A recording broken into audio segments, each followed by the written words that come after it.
Hey boys and girls, welcome back to SWAT, Boyd Avenue's Students with a Target program.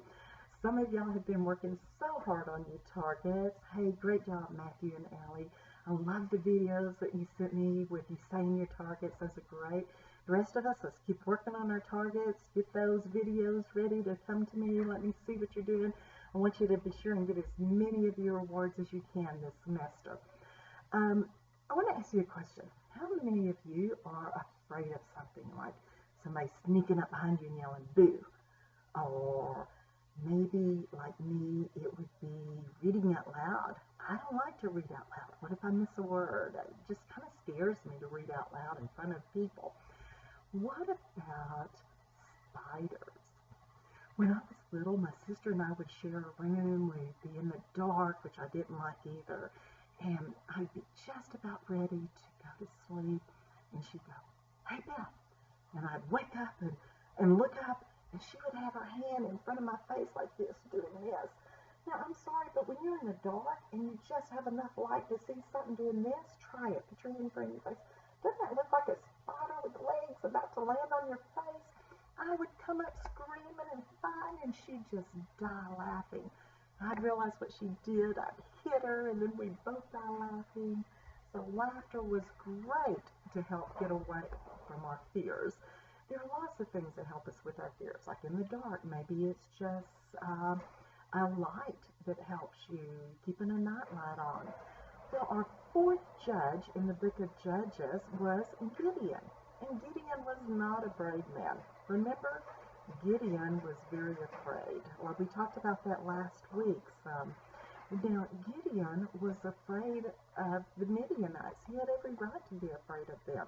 They camped with their lots of tents in the middle of the promised land, and they were sending out troops and raiding all of the towns of the Israelites and taking their food, their gold, their cattle, just anything they could, they would steal and even kill some of the Israelites. And they were mean people, and Gideon was really afraid of them. And so then God shows up to Gideon one day and says, "Hey Gideon, you're a mighty warrior, and I'm with you." Remember, Gideon looked up and said, "Whoa, who are you, Lord? God? I've heard about you, but I don't worship you. Remember, I worship Baal. I mean, Baal is our God, and he can't even help us with the Midianites. Are you really powerful enough to help me? If so, I need a sign." You think God was like, "What do you mean you need a sign? Just believe me." Nope. God said, "You're right. I'll give you a sign. You haven't seen much of the miracles that I did for your fathers and grandfathers, so let me show you." Guess what God used? Remember in the wilderness when they were all thirsty, the Israelites? What did God use? He had Moses take his staff and strike a rock. Yeah, Gideon had probably heard that story, so God said, "All right, I'll let you see a miracle. I'll let you see something that only I can do. I'll give you a miracle. Take the bread and the meat that you've just cooked and set it on top of this rock, and pour that broth all over it. Make sure it's nice and wet. Now, I'm going to show you a miracle." God touched the food with his staff that he was carrying, and water didn't come out of the rock, but fire came out, and the fire burnt up all of the food on it. Well, that's something only God can do. There's no way you can squeeze this rock or hit it on your hand or whatever and make fire come out of it, especially enough fire to burn something soaked down in salt and wet, right? That was a miracle. As soon as that happened, God started disappearing and leaving, and Gideon was like, "Oh my goodness, you really are God. You do have power, and I've seen you." And Gideon became even more afraid, and God yelled back, "Gideon, I'm God, I'm with you. Don't be afraid." So Gideon took his trumpet and blew on it, and he sent messengers and said, "Israelites, it's time to come together again. We're going to fight the Midianites. God is with us." But that night, as sometimes we do at night, Gideon became a little more fearful again. He said, "God, you have shown me once that you're God and you're powerful, but this time I want to ask you to prove it again. If I take a piece of fleece, it was kind of a woolen piece of cloth, similar to my coat jacket here. If I take this fleece and I lay it on the floor outside the ground, and if in the morning there's no dew on the ground, but the cloth, the fleece is wet, I'll know you're God. You think, what does that mean? Well, remember, when the moisture in the air at night come and touch the ground that's been warmed, it causes moisture droplets, no rain, just moisture droplets from the air to soak down the ground, to make it wet. So in the morning when you walk out, if your socks are wet or whatever, it's from the dew on the ground. Well, Gideon was used to the grass and the ground all being wet every morning. But he's saying, this time I want the ground to be dry, but I want the fleece to be wet. Then I'll know that you're God. God said, okay, no big deal. I'll do that. So the next morning when Gideon gets up, the ground is dry when he goes to walk over to the fleece. But when he picks up the fleece, he wrings it out, and a whole bowl full of water comes out of that fleece. Now, dew doesn't usually get just your socks wet, damp a little bit. Not enough to wring out a whole bowl full of water. So Gideon was like, okay, God, you are God. You can do that. But don't be angry with me. I'm still so afraid. Well, God knew Gideon was still afraid. He knew that he was learning to trust him, but he wasn't there yet. So Gideon said, God, if you would, let me have one more sign.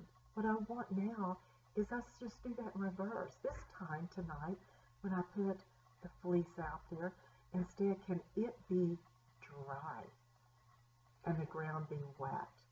Now, fleece has a tendency to soak in the moisture around it. That's why we use it a lot to do things that soaks in water. But this would mean that God had the fleece completely dry. And so God said, okay, Gideon, I'll do that too. So the next morning, Gideon gets up, and sure enough, the ground is wet. The fleece is bone dry, not a drip of water coming out of it in any form or fashion. So God was really there, and Gideon's like, man, I totally trust you. God, you can do anything. Of course you'll be with us. And by that time, he looked around, and 32,000 Israelites had come to join Gideon. They had seen that God was with him, and his courage now was giving them courage, and so they all joined in. But God looked down at Gideon, and chapter 7 of Judges says this. It says, the Lord then said to Gideon, you have too many men. I can't deliver the Midianites into your hand, or Israel will boast against me. They'll say they did this by their own strength, that they have saved themselves. I remember when I was learning to drive on ice. It was pretty scary for me because my car would start slipping and sliding. I remember yelling out, God, help me, don't let me hit the car. Don't let me wreck. And often God would just literally almost every time straighten out my car. I never had a wreck driving on ice. I remember one time thinking, I'm pretty good at driving on ice, and I've got this. And God reminded me, who did you call out to? Did you say, oh, Beth, you're so good, straighten up the car? No, you said, God help me. And that's what God was telling Gideon. He says, I don't want them to say, I've done it. I want them to realize that they didn't do it, that I have done it. So, he says, I want you to whittle down the numbers. I want you to tell them, anybody who's afraid at all to go to battle, go home. Well, Gideon said, well, they joined me. They've got to be brave. Not many will leave. So he tells the men, hey, guys, if you're scared at all, no judgment. Go home. No problem. 10,000 left. Gideon looked around and he went, well, I still have 22,000. I'm pretty good. Not a problem. We can still go to battle. God can still use us to deliver the Midianites. We'll have to fight a bunch. We'll be tired, but we can do this. And God said, still too many. So here's what we're going to do, Gideon. You're going to take the men down to the water hole, and they are going to start to drink, get a drink. And when I tell you then which men are going to go home, you obey me and send them home. No argument. Just do it. Gideon's like, okay. So he took him to the water hole. The men all, got down and started to take a drink and stuff out of the water that was there in this lake or pond, wherever they were, this river. And as soon as they were through, God told Gideon, he said, okay, those that got down on all four and lapped up the water like a dog would, just, licking it up and stuff, put over here on this side. The ones that sit there and either held their spear, their sword, whatever, and used a hand to cup it up, or used maybe both hands with their head up looking around, put those guys over here. The ones that stayed upright and somehow got their water, the others that leaned down, separate these two groups out. Gideon did. God said, okay, those that went down like a dog to lap up the water, send them home. The ones that used their hand to bring the water to their face, those guys stayed. Gideon was like, there's only 300 that did this, God. I would only have an army of 300 men. God said, yep, obey me, send them home. So Gideon did. Those men had done nothing wrong. God just said, you do not get to go to battle. I am the one who will give the victory. Wow, that night, Gideon, as we often do at night, became fearful again. He said, God, I know you're powerful, but there are thousands upon thousands of men down there, and you've only left me 300 men to fight with. Are you sure you're going to give me the victory? Or are we going to go into battle and you won't be able to do this? Is this too powerful for you? Am I actually going to be able to do this? He was frightened. He was scared. God said, Gideon, let me tell you what to do. He said, I'm going to send you down to the Midianite camp tonight. You're going to sneak down there. And he said, here's what I want you to do. I want you to listen. But he says, I know you're scared, so you can take your servant, and his name is Uriah. Take him down there, and, you and he sneak down there, and I want you just to listen to what they're saying at the Midianite camp. So Gideon and his servant Uriah went down there, and as they got to the place just where they could hear the guys sitting around the campfire, one of them was saying to one of the Midianite soldiers, was saying to his friend, man, I had a dream a while ago. Man, it scared me to death. It's a crazy dream. I don't understand it. There's this ball of bread, a loaf of bread, and it came rolling down the hill.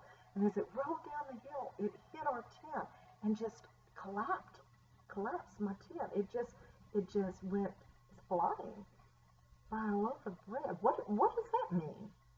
His friend looked over him and said, I know exactly what it means.